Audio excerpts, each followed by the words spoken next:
For hearts long lost and full of fright, for those alone in blackest night, accept our ring and join our fight. Love conquers all with violet light. Welcome to I Have Issues, and welcome to the only non-Halloween related video we're going to be doing this week. A comic book show where I talk about comic book related subjects that I take issue with. And today is a big one, as we talk about one of my favorite comic books ever, Green Lantern. I'm a fan of Green Lantern. I started reading the comics consistently back in high school with the trade edition of Agent Orange, the comic that introduced Larfleeze and the Orange Lantern Corps. From there I worked backwards to Green Lantern Rebirth, not that one, and I've either bought all of the trades of the main Lantern books or at least rented the ones I couldn't find from the library. I've been into this series for a while, and one of my favorite things is the multiple Lantern Corps. Each one has its own style, powers, chemistry. All of it is just so cool that I can't really get enough of it at times. But that doesn't mean I don't see the problems in some of them, especially the ones we're going to be talking about today. A little background first. Each different Lantern Corps is powered by a specific emotion.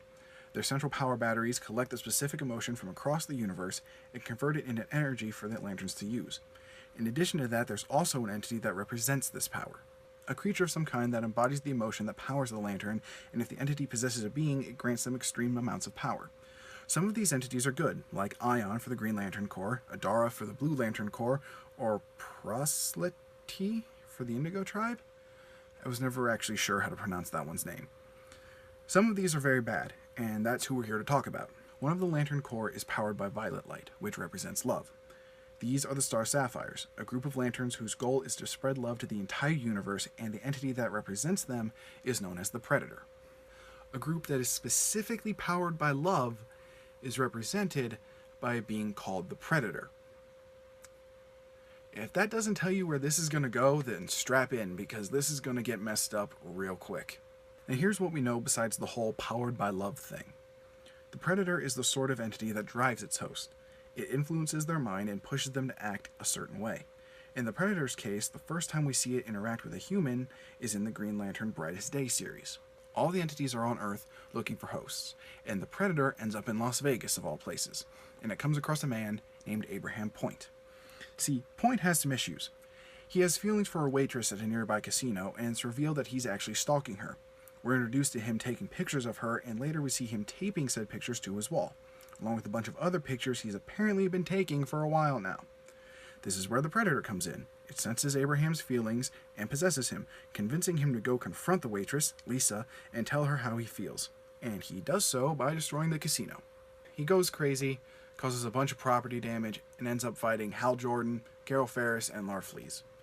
When he eventually finds Lisa, he says he has the power to make Lisa love him, like he loves her. With that kind of attitude, you can tell that this isn't real love. Abraham wants Lisa. He wants this person in his life so he won't feel so lonely. He knows nothing else about her, but he still wants her. That's not love. It's a form of possession driven by obsession. He's so desperate for what he thinks love is that he's willing to take it by force. And that's pretty fucked up.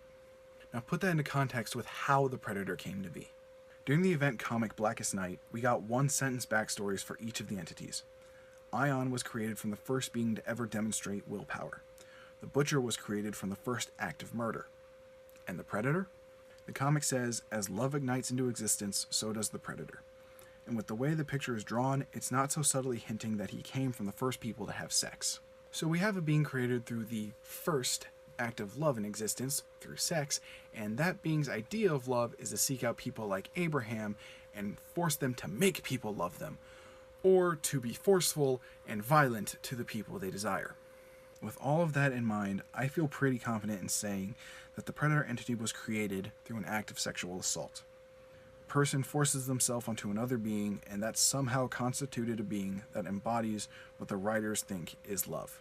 What the fuck, DC? Seriously, how do you get it that wrong? The writers of the Brightest Day series took a concept that in all honesty shouldn't have been that hard to work with and created a horrible monster that seeks to fulfill the perverse fantasies of lonely stalkers who think the right thing to do is force themselves onto other people and make them love them. And don't give me that excuse from the book that the host is somehow corrupting the Predator. Violet light is one of the two lights on the spectrum that influence its hosts the most, so if anything, it's corrupting him. At the time of this recording, the Predator is thankfully dead. sacrificed to keep the universe from ending along with most of the other entities. DC, you have a chance at a fresh start here. You've already shown that you want to create new entities since you've already started making a new Rage entity to replace the Butcher.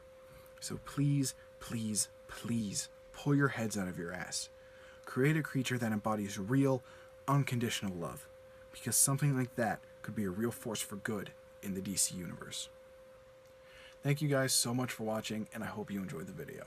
As far as next month goes, I haven't actually decided yet. I've narrowed it down to 2 choices, and I'll decide pretty soon. Don't worry. But until then, have yourselves a fantastic day, and I'll see you next time.